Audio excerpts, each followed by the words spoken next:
Mike Pachelli here. Thanks for tuning in. For this lesson, I'll be talking about the Beatles' recording of Everybody's Trying to Be My Baby that they did back in 1964. The song was written by Carl Perkins back in 1956 and was probably influenced by country artist Rex Griffin, who had a song of the same title that he recorded back in 1936. George Harrison was the group's biggest Carl Perkins fan, so much so that he called himself Carl Harrison during their 1960 tour of Scotland. And George was featured singing Everybody's Trying to Be My Baby back in 61 and 62, especially in Germany. And they continued to play it live all the way until 1965. They played it on BBC Radio a couple of times, in May of 63 on Pop Go the Beatles, and they also did it on Saturday Club and Top Gear, and they played it on their last BBC radio show in June of 1965 on a show called The Beatles Invite You to Take a Ticket to Ride. October 18, 64, they're at EMI Studio 2, and they record the song in one take. And it's very obvious that George was well rehearsed on the solos he wanted to perform. With the instrumentation being John Lennon on his Gibson J160E, George playing his 63 Gretsch Tennessean, Paul on bass and Ringo on drums. And you could hear that they all enjoyed themselves while recording this song. On the vocal, they used a technique called STEED, which stands for Single Tape Echo and Echo Delay. Then they did overdubs. George Harrison double-tracked his voice on the choruses. I'm calling them the choruses. They're really kind of the second part of a verse. And depending on what you read, it was either Ringo or John who overdubbed the tambourine. It was mixed on October 21st, 1964. And Everybody's Trying to Be My Baby appeared on the UK release of Beatles for Sale on December 4th, 1964, and in the USA on a Capitol album called Beatles 65, released December 15th, 1964. So that's the backstory. Let's get started.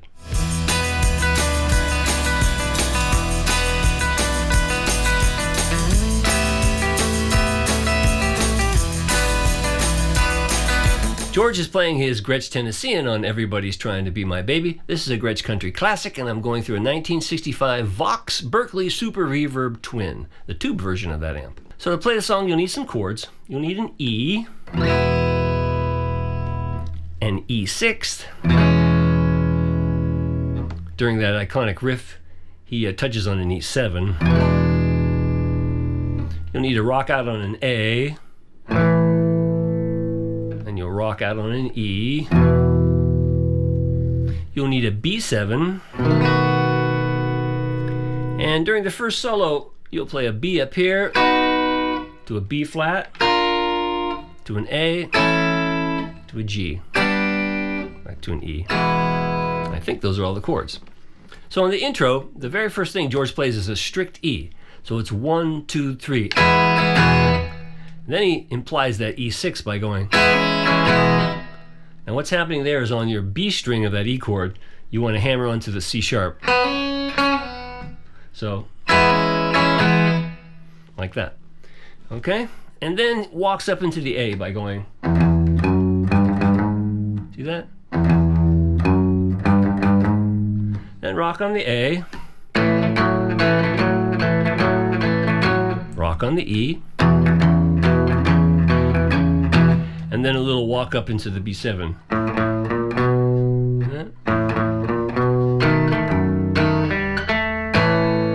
And then here comes that iconic riff the first time. First time he goes like that. So that little riff happens a couple of different times, and it's different each time. The very first time he gets an extra B, he goes.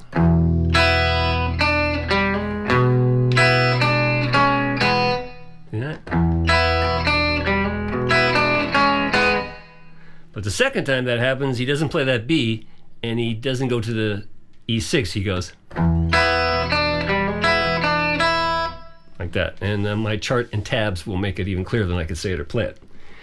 Okay, so now at verse 2, he does do the E to the E6 every time. So it's 1, 2, 3. Then he walks up again, rocks on the A, rocks on the E, same walk up to the B7. And like I said, he plays this riff a little different. because he's about to slide up into the solo. So let me do you all that in tempo so you can get a better feel of it. It's around 170 beats per minute. So it's 1, 2, 1, 2, 3.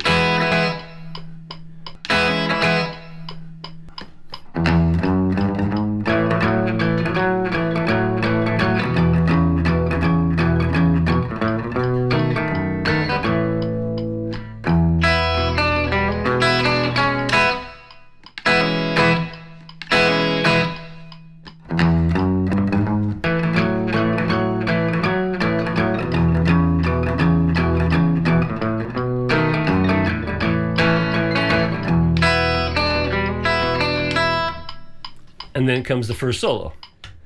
So let me do the first solo, and then I'll talk about it a little more. 1, 2, 3.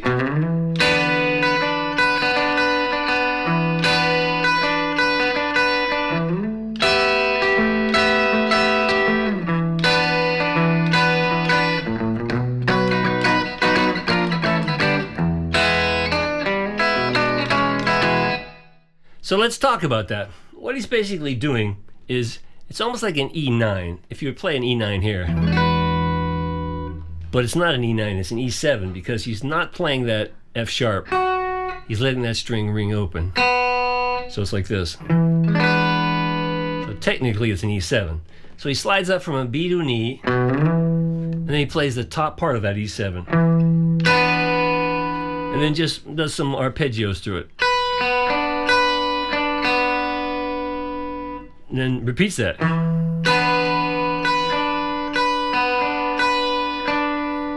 Then he slides up to the same form like an A7.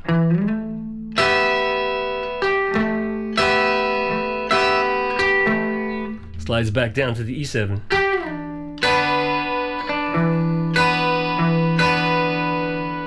And a little walk up into the B.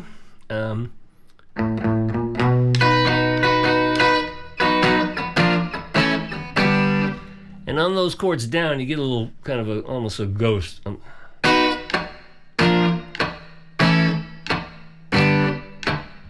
then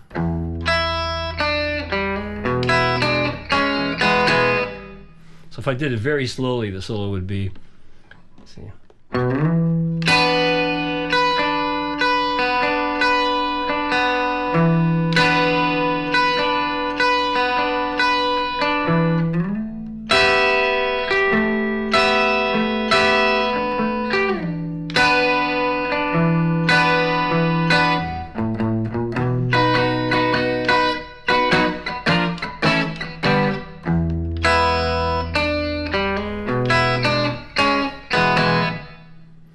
Then you're into verse 3. And in verse 3, he does do the E6 twice. Same walk up into the A. But on the A, he's rocking a little different. Instead of going, he's going. Same thing on the E. And then exactly the same on the B7, like the first couple of times. And on the E7, or the riff, I should say, the iconic riff, he does it. This is the third way he does it. He goes. He ends on a B. And then he plays the second solo. So now I'll play you the second solo. 1, 2, 3, 4.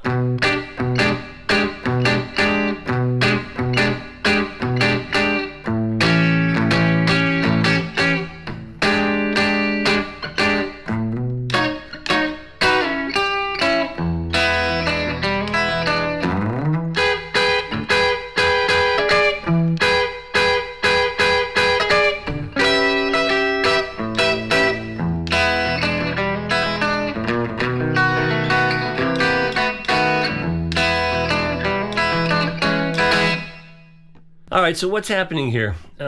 Basically, he starts on an E7 raised 9, but he uses a B in the bass, so like this. That's the chord. And he just plays that for the first 4 measures, like. Repeats that. Then goes to a regular A7.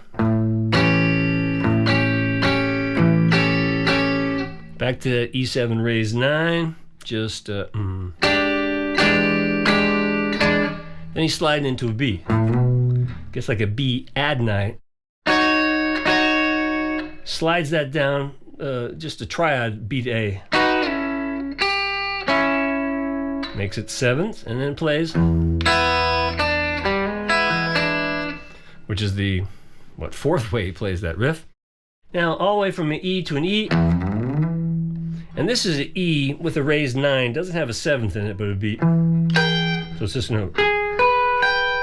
So,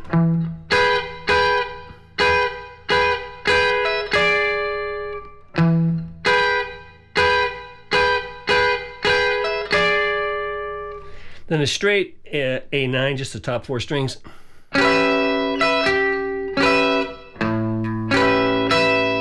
Get that open A. So it's 1. Back to the iconic riff. And then a little walk into this B7. And what he actually plays is, but whatever you do there is fine. So move that B7 form up, and it would be like a C7 with a major 7th. Back down to the B7. And again, that riff. So let me do that part of the solo very slow. So that second solo slowly is 3, 4.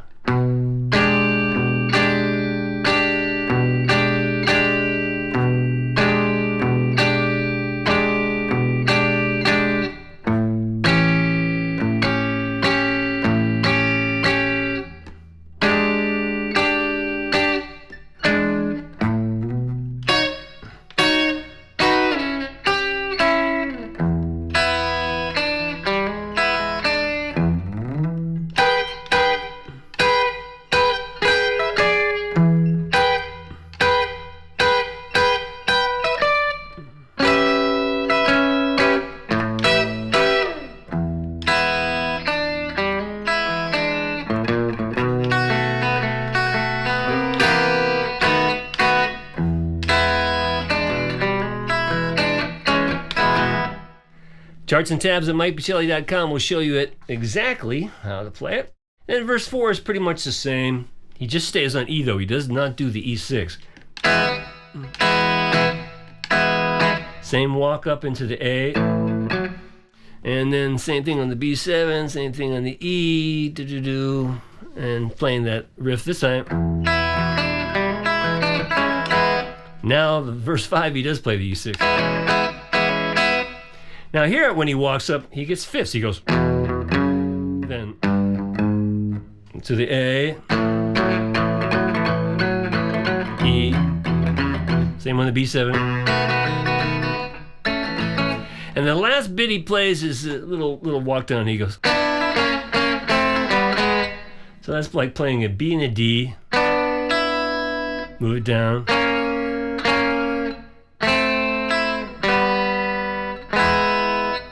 And then the last part.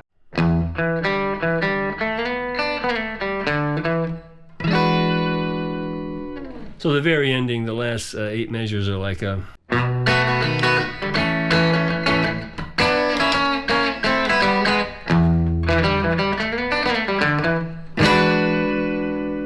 ending on that E9.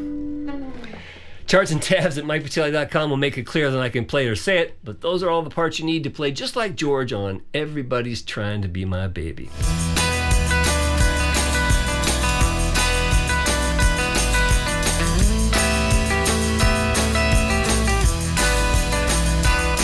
John is playing his Gibson J160E on Everybody's Trying to Be My Baby. It's a really fun part, easy to do, good lesson for all of us, and it really supports what George is doing. To play it, you'll need these chords. You'll need an E, an E6, an E7. You'll need an A, and on the last 2 verses, an A7, and you'll need a B7. And I believe those are all the chords. Now, where George only plays an E at the very first chord, John, in fact, plays that E6. Again, you're playing an E chord, and then on the B string, you're hammering on to get that 6 sound. So 1, 2, 3. Repeat that. Then there's that walk up. Now on George's walk up, he accents on beat 3. He goes, but John always accents on beat 4. John goes, and actually the first time he gets a G sharp and an A. A little hurriedly into the A chord, I guess. But later on, he just plays those eighth note triplets on beat 4. He'll go like that.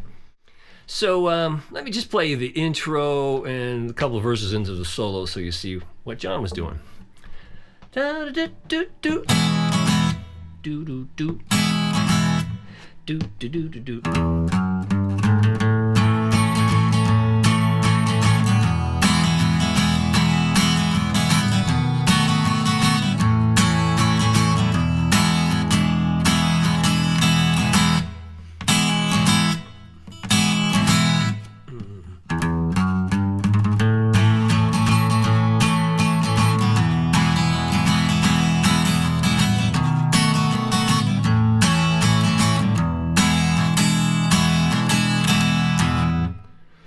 Now he gets a little more playful on the solo, and the solo rhythm is like this. It's like, and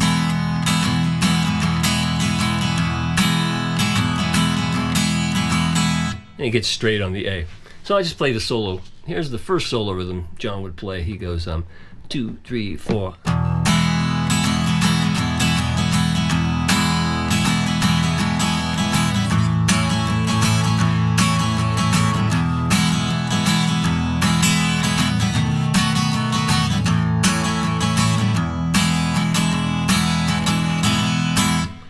Into verse 3, which is pretty much the same.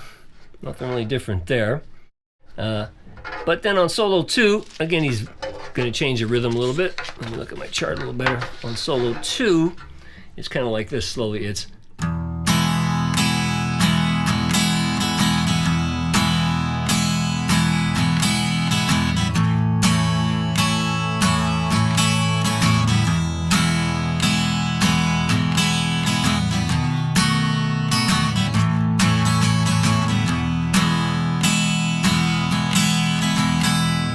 so a little more up to tempo would sound like 1, 2, 3, 4.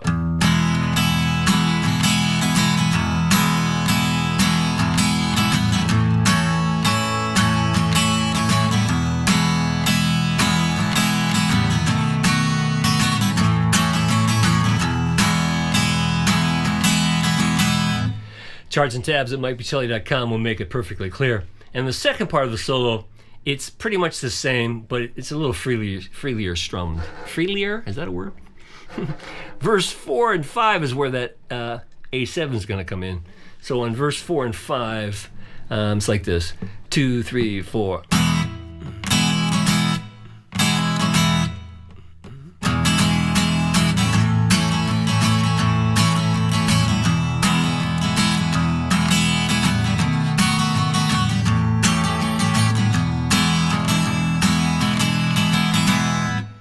And verse 5, he'll play the pickup. And then the only difference is at the very ending, coming out of that B7, the ending is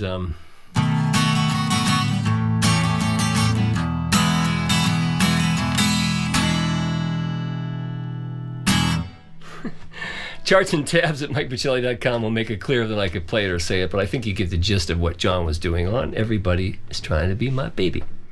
I have put it together in a sound alike so you can see how both those parts really fit together. So do have a look at this.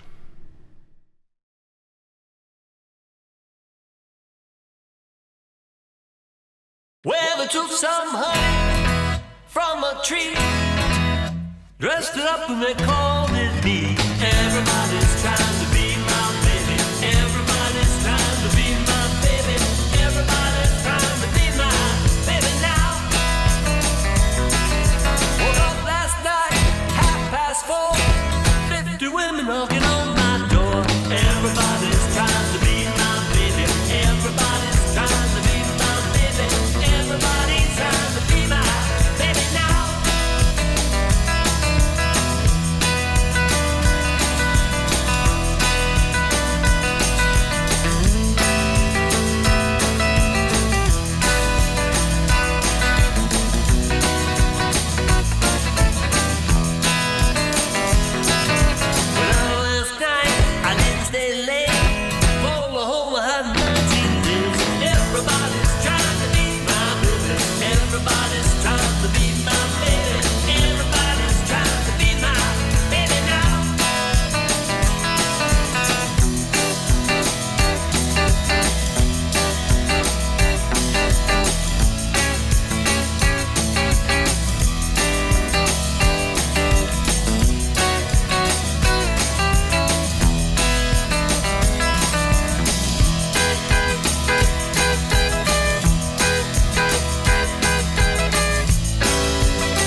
Well, now you've seen a pretty good rendition on how both those guitar parts work together to make this song really rockabilly groove. I suggest you download the charts and tabs at MikePachelli.com, learn both parts, play along with my sound alike, and you'll get it just like the Beatles. And I really, really appreciate your consideration in supporting my work that way. And if you haven't, please subscribe and like my YouTube channel, because that helps the algorithm show my work to more people who may appreciate it. So have fun playing this great old song, because that's what playing the guitar should be all about. And until next time, I'm Mike Pachelli. Thanks for hanging out with me.